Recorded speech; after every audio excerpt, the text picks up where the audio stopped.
guys be here or didn't give you any chance to win, but do you feel like you guys proved that you belong here? Absolutely. Like our conversation last week, we said we thought from the beginning of the year that we were one of the best teams in 3A, and tonight was not a disappointment. We came out here, we went toe-to-toe with the Giant, or as you would put in your Post-Gazette little article, that was David versus Goliath, correct? I think that's what you put. And that's what we told the girls when we were battling during the year, that was David versus Goliath. When we were going head-to-head with them in section play. And unfortunately, David came up a little bit short tonight, but we'll get our turn. Question for both the players. This is probably the biggest arena you guys have played in. With it not with a wall not being 5 feet from the baseline, does that make it harder to shoot at a place like this? Is that did that you think played a role in the struggles you guys had from the field today? You think? I mean, I don't know if the wall not being there, but just like the arena itself is just intimidating. So like any of your shots, there's just like more nerves built up. So it kind of just makes a difference in general, I'd say.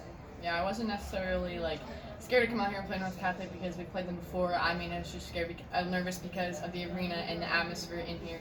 I wasn't really scared about the wall being there. Like it's just another wall. So at what point in the game did the nerves kind of leave, or were they there the whole game? Was there a point in the game where you just realized it's just another basketball court playing another game, or were the nerves there the whole time?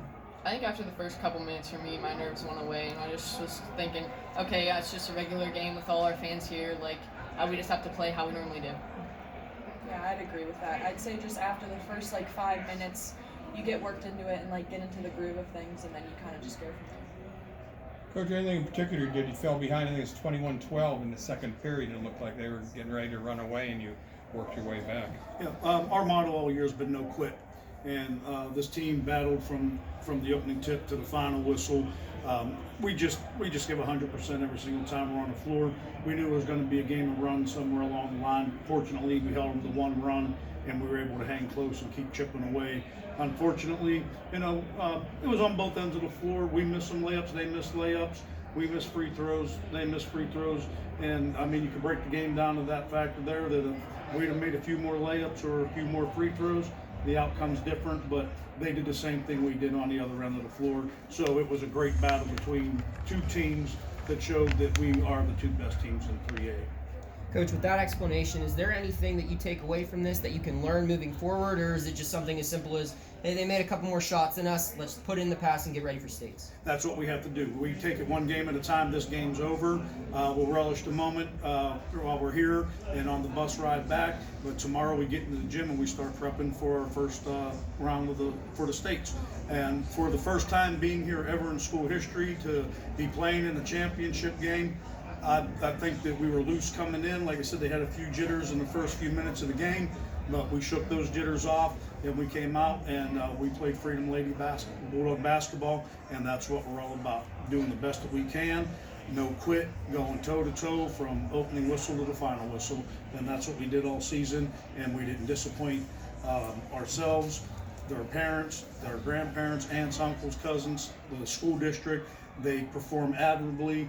And for the first time here being on this big stage, where I think this was North Catholic's 11th trip, I believe, and for us to come out and have this type of performance, kudos to the players and for everything that they did all year to get us to this point.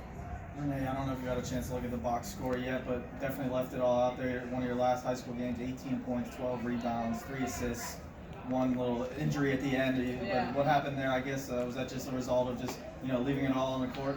Yeah, it's just my body being beat up the entire season, and just I knew that I had to leave it all out there if we wanted to get the win, and I think that I did that, and my legs just couldn't hold up in the last couple seconds, I guess. I'm sure the Army soccer coaches held their breath when they saw that one, so Yeah. you're going to be okay though for the future? Oh yeah, definitely. I mean, I always get calf cramps, and it was just really tight, couldn't move the leg, but we're good, we'll ice it, move on, get ready for the state game. Is it fair to say that, I mean, your coach obviously is proud of you, and he said a lot of good stuff where, you're proud to be here and fight to the end and everything.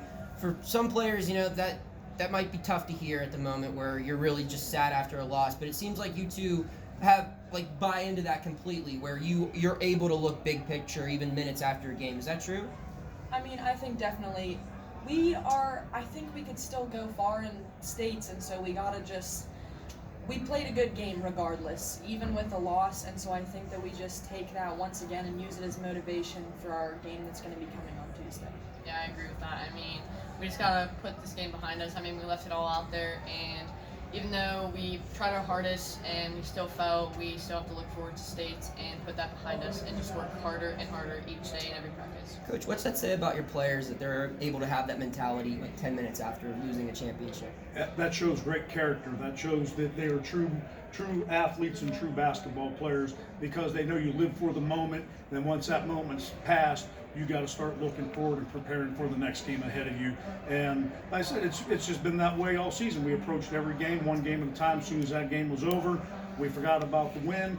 Boom, got back in the gym and started preparing for our next game. And that's something that over the years that that we've been stressing, that we got to forget about the moment and we got to start looking ahead to the next chapter and the next game ahead of us.